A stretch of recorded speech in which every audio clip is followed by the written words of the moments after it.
everyone, I hope you're having a nice day. It's wonderful and sunny over here. I had a wonderful day so far. I repotted some plants, decorated my room some, so it's been a good day. Thank you for joining me here on the second episode of Read Aloud with Rebecca. We're just gonna read the second chapter today of Wind in the Willows. So, as I said previously in the previous episode, I just hope to bring some wholesome content to the internet and a place where you can relax and take some time off from the stressful world. So, with that said, go get yourself a cup of coffee or some tea or some nice cool beverage in the summertime as it is now,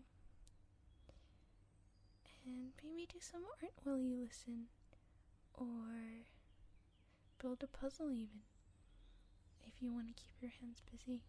But yes, let us go into the world of Wind in the Willows and read the next chapter. The Wind in the Willows by Kenneth Graham, Chapter 2, The Open Road. "Ratty," said the mole suddenly, one bright summer morning, "if you please, I want to ask you a favour." The rat was sitting on the river bank, singing a little song. He had just composed it himself, so he was very taken up with it, and would not pay proper attention to the mole or anything else. Since early morning he had been swimming in the river, in company with his friends the ducks, and when the ducks stood on their heads suddenly, as ducks will, he would dive down and tickle their necks, just under where their chins would be, if ducks had chins, that is, till they were forced to come to the surface again in a hurry, spluttering and angry and shaking their feathers at him, for it is impossible to say quite all you feel when your head is under water. At last they implored him to go away and attend to his own affairs and leave them to mind theirs. So the rat went away and sat on the river bank in the sun and made up a song about them, which he called Ducks and Ditties. All along the backwater, through the rushes tall, ducks are a-dabbling up, tails all. Ducks' tails, drakes' tails, yellow feet a-quiver, yellow bowls all out of sight, busy in the river, slushy green undergrowth where the roach swim. Here we keep our larder, cool and full and dim, everyone for what he liked, we like to be, heads down, tails up, dabbling free.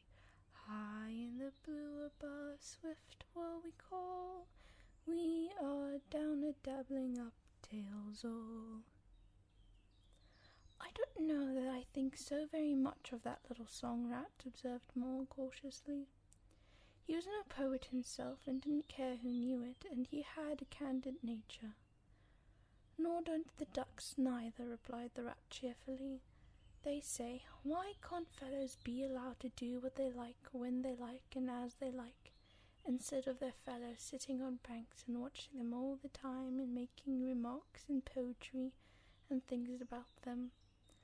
What nonsense it all is! That's what the ducks say." So it is, says the mole, with a great heartiness. "So it isn't," cried Rat indignantly. "Well then, it isn't," replied Mole soothingly. "But I wanted to ask you won't you take me to call on Mr. Toad? I've heard so much about him, and I do want to make his acquaintance." "Why, certainly," said the good-natured rat, jumping to his feet and dismissing poetry from his mind for the day. "Get the boat out and we'll paddle up there at once. It's never the wrong time to call on Toad. Early or late, he's always the same fellow, always good-tempered, always glad to see you, always sorry when you go." "He must be a very nice animal," observed the Mole, as he got into the boat and took the sculls while the Rat settled himself comfortably in the stern. "He is indeed the best of animals," replied Rat. "So simple, so good-natured, and so affectionate. Perhaps he's not very clever. Well, we can't all be geniuses, and it might be that he's both boastful and conceited, but he has got some great qualities, has Toady." Rounding the bend in the river, they came in the sight of a handsome, dignified old house of mellowed red brick, with well-kept lawns reaching down to the water's edge. "There's Toad Hall," said Rat, "and that creek on the left, where the notice board says, 'Private, no landing allowed,' leads to his boathouse, where we'll leave the boat. The stable's over there to the right. That's the banquet hold over there. You're looking at it now. Very old, that is. Toad is rather rich, you know, and this is really one of the nicest houses in these parts, though we never admit much to Toad." They glided up the creek, and the Mole shipped his sculls as they passed into the shadow of a large boathouse. Here they may say many handsome boats, slung from cross beams and all hauled up on the slip, but none in the water, and the place had an unused and deserted air. The Rat looked around him. "I understand," said he. "Boating is played out. He's tired of it and done with it. I wonder what the new fad is he has taken up now. Come along and let's look him up. We shall hear all about it quite soon enough."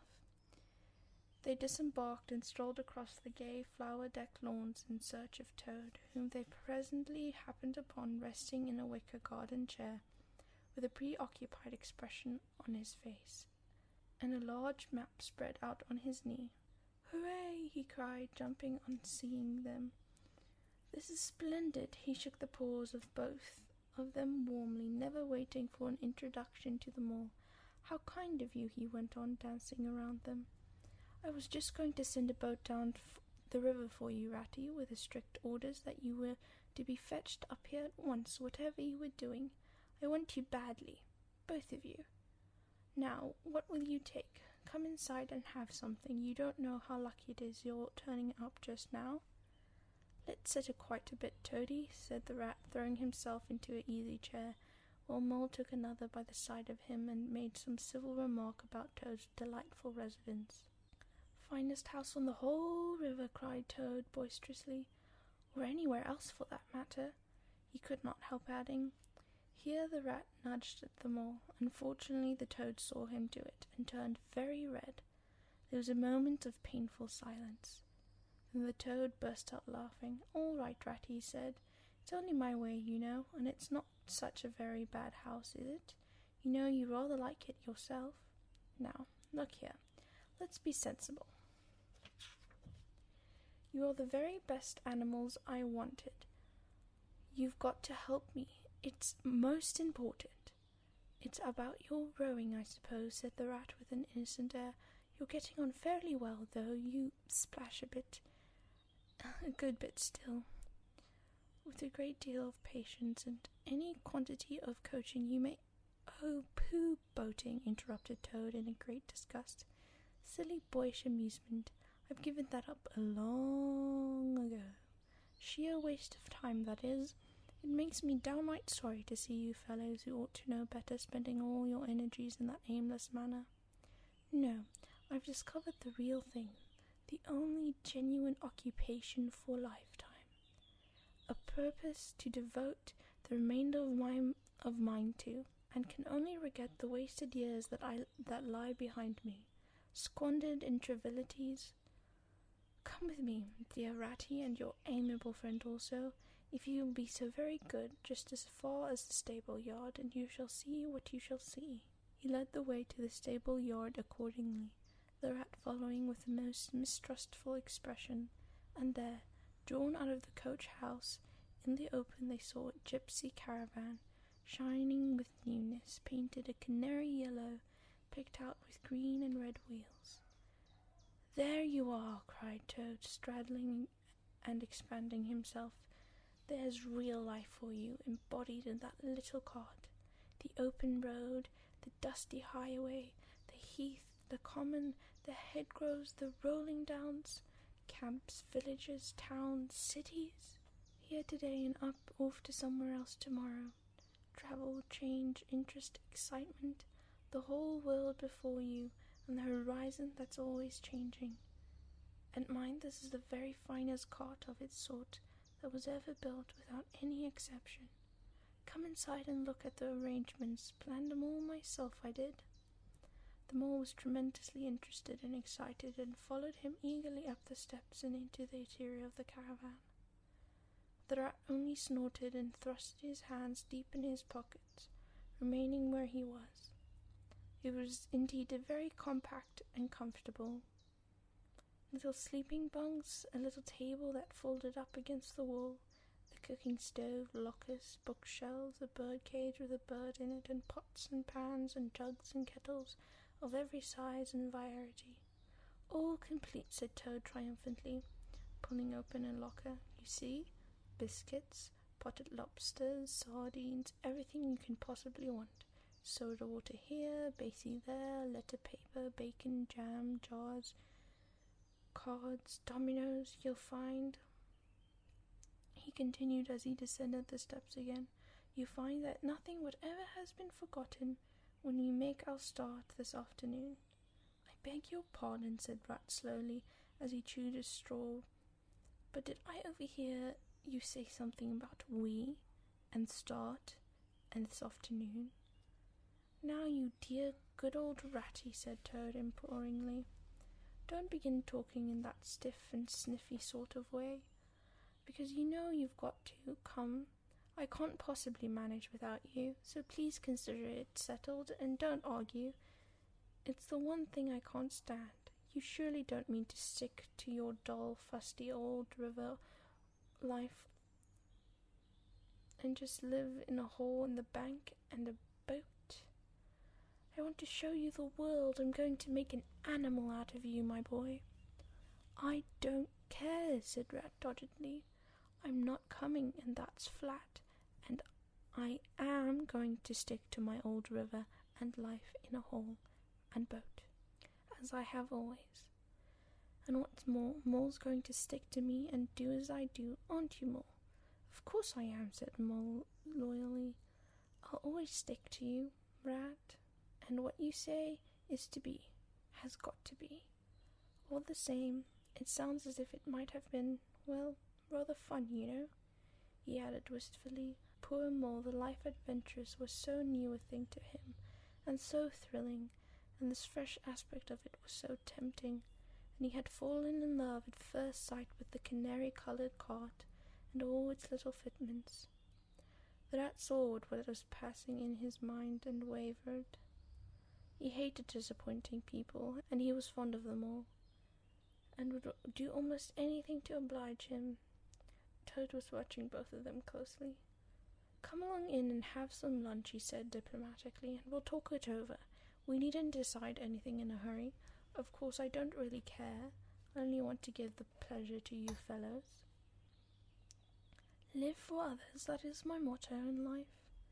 During luncheon, which was excellent of course, as everything is at Toad Hall, Toad simply let himself go. Disregarding the rat, he proceeded to play upon the inexperienced Mole as on a harp. Naturally, the voluble animal, and always mastered by his imagination, he painted the prospects of the trip and the joys of the open life and the roadside in such a glowing colours that the Mole could hardly sit in his chair for excitement. Somehow it soon seemed taken for granted by all three of them that the trip was a settled thing, and the rat, though still unconvinced in his mind, allowed his good nature to override his personal objections.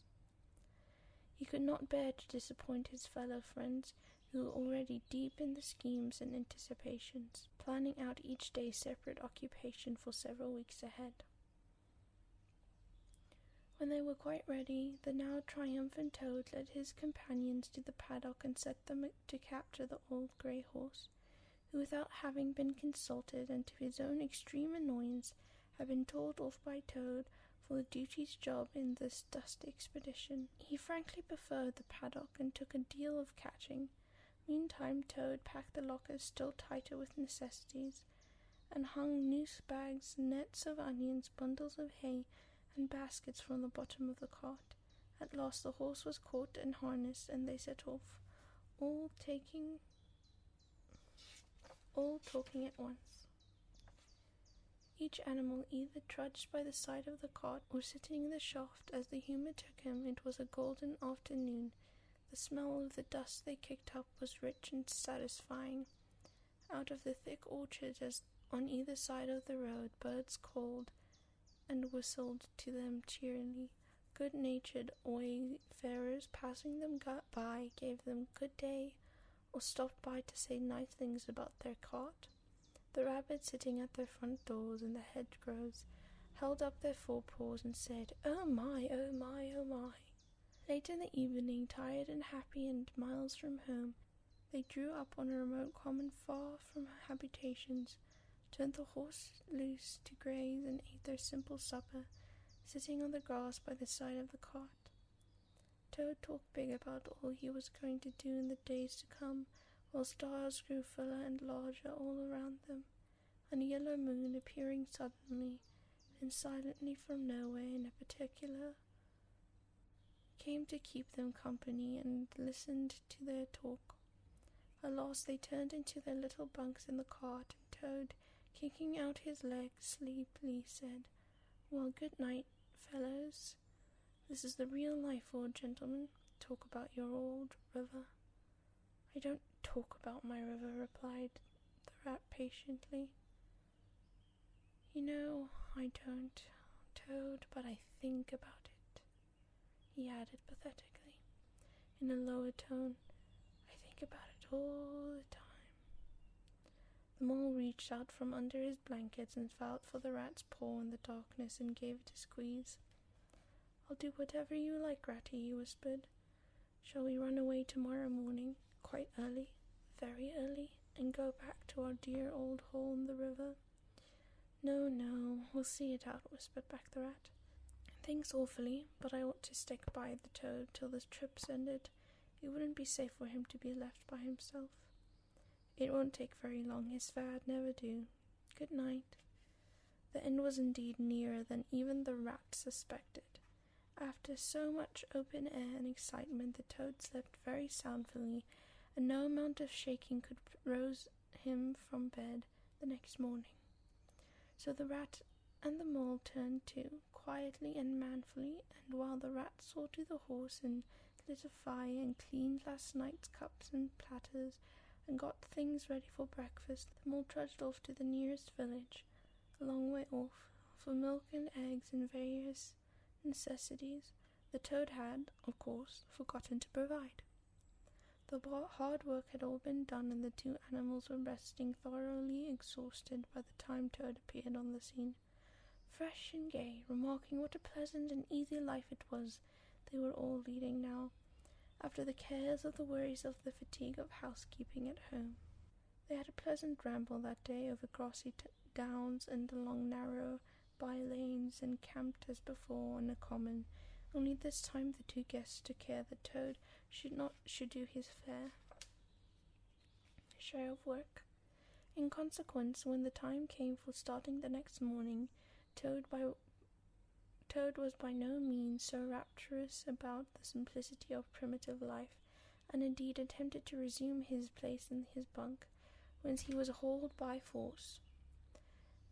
Their way lay, as before, across country by narrow lanes, and it was not till the afternoon that they came out into the high road, their first high road, and their disaster, fleet and unforeseen, sprang out on them. Disaster momentous indeed to their expedition, but simply overwhelming in its effects on the after career of Toad. They were strolling along the high road easily, the mole by the horse's head, talking to him, since the horse had complained that he was being frightfully left out of it, and nobody considered him in the least. The Toad and the water rat walking behind the cart, talking together. At least the Toad was talking, And the rat was saying at intervals, "Yes, precisely. And what did you say to him?" And thinking all the time of something very different, when far behind them they heard a faint warning hum, like the drone of a distant bee. Glancing back, they saw a small cloud of dust with a dark centre of energy advancing on them at incredible speed, while from out of the dust a faint poop-poop wailed like an uneasy animal in pain. Hardly regarding it, they turned to resume their conversation, when in an instant, as it seemed, the peaceful scene was changed, and with a blast of wind and a whirl of sound that made them jump from the nearest ditch, it was on them. The boop-boop rang with a brazen shout in their ears. They had a moment's glimpse of an interior glittering plate glass, rich Morocco and its magnificent motor car, immense, breath-snatching, passionate, with its pilot's tense hugging his wheel, possessed all the earth and air for the fraction of a second, flung an envelope of cloud of dust and blinded and enwrapped them utterly, and then dwindled to a speck in the far distant, changed back into the droning bee once more. The old grey horse, dreaming as he plodded along of his quiet paddock and its new, raw situation such as this, simply abandoned himself to his natural emotions, rearing and plunging, backing unsteadily, in spite of all the mole's efforts at his head and all the mole's lively language directed at his bitter feelings. He drove the cart backwards towards the deep ditch at the side of the road. It wavered an instant, and then there was a heart-rending crash. The canary-coloured cart, their pride and their joy, lay on its side in the ditch, an irredeemable wreck. The rat danced up and down in the road, simply transported with passion. "You villains!" he shouted, shaking both his fists. "You scoundrels! You highwaymen! You road hogs! I'll have the law on you. I'll report you. I'll take you through all the courts." His homesickness had quite slipped away from him, and for a moment he was a skipper of the canary-coloured vessel, driven on a shoal by the reckless jockeying of the rival mariners, and he was trying to recollect all the fine and biting things he used to say to the masters of steam launches when their wash, as they drove too near to the bank, used to flood his parlour carpet at home.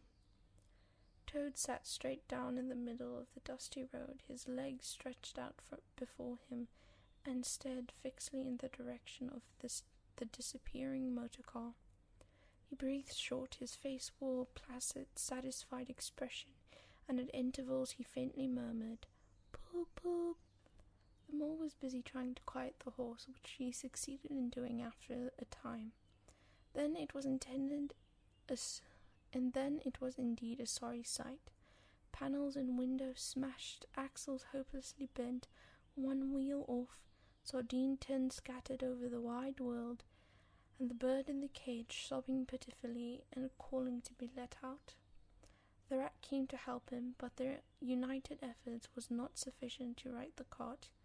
"Hi, Toad," they cried. "Come and bear a hand, can't you?" The Toad never answered a word, or budged from his seat in the road, so they went to see what was the matter with him. They found him in a sort of trance, a happy smile on his face, his eyes still fixed on the dusty wake of their destroyer. At intervals he was still heard to murmur, "Poop, poop." The rat shook him by the shoulders. "Are you coming to help us, Toad?" he demanded sternly. "Glorious, stringing sight," murmured Toad, never offering to move. "The poetry of motion, the real way to travel, the only way to travel. Here today, in next week tomorrow, villages skipped, towns and cities jumped, always somebody else horizon. Oh bliss, oh poop poop, oh my, oh my." "Oh, stop being an arse, Toad," cried the mole despairingly. "And to think I never knew," winced the Toad in a dreamy monotone, "all those wasted years that lie behind me. I never knew, never even dreamt. But now that I know, now that I fully realize, Oh, what a flowery track lies spread before me! Henceforth, what dust clouds shall spring up behind me as I speed on my reckless way? What carts shall be flung carelessly into ditches in the wake of a magnificent onset? Horrid little carts, common carts, canary-coloured carts. What are we to do with him? Asked the mole of the water rat. Nothing at all, replied the rat firmly, because there is really nothing to be done. You see, I know him from of old. He's now possessed. He has got a new craze, and it always takes him that way in the first stage. He'll continue like that for days now, like an animal walking in a happy dream, quite useless for all practical purposes.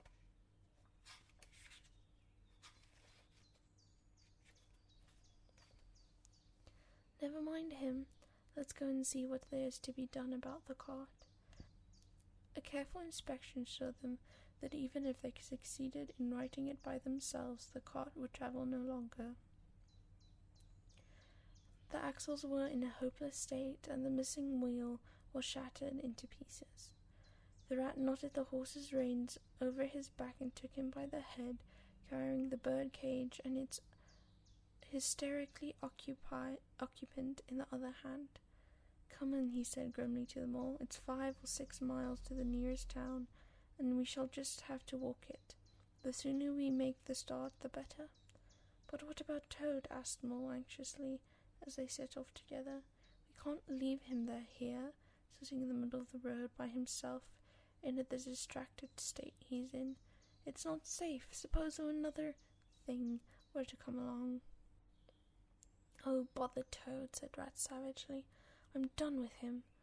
They had not proceeded very far on their way, however, when there was a pattering of feet behind them, and Toad caught them up and thrusted a paw inside the elbow of each of them, still breathing short and staring into vacancy.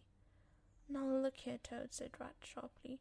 As soon as we get to the town, you'll have to go straight into the police station and see if they know anything about the motor car and who it belongs to, and lodge a complaint against it.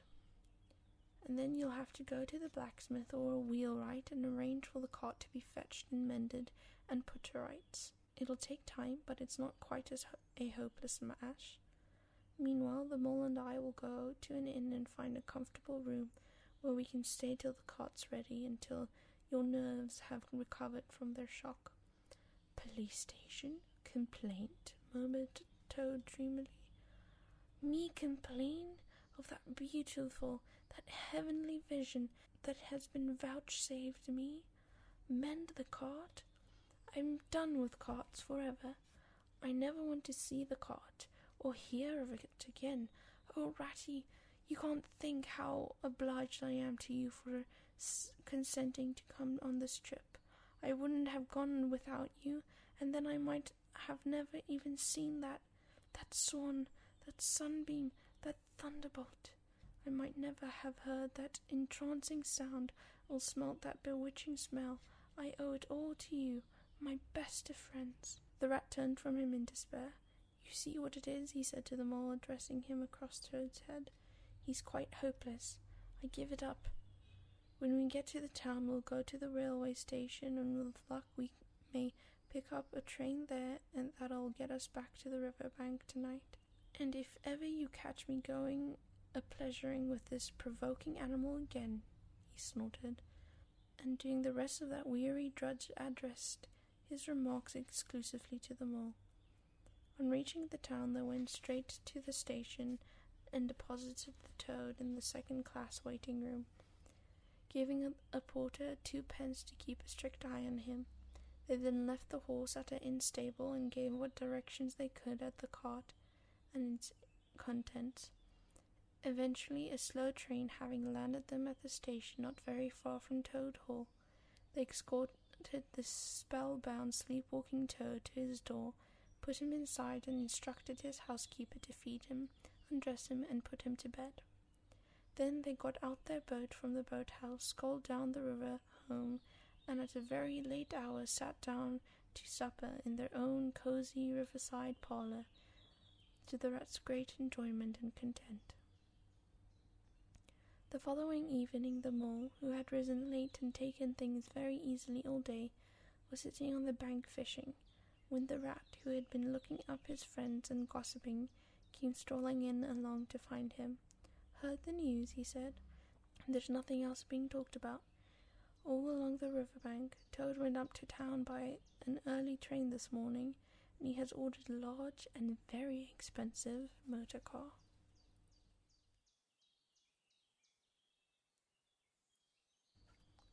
That is the end of chapter 2.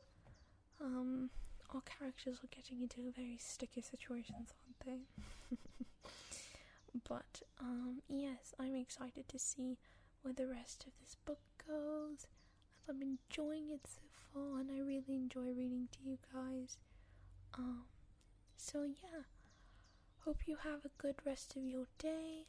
Thank you for tuning in, and I'll see you next Monday. Have a good one.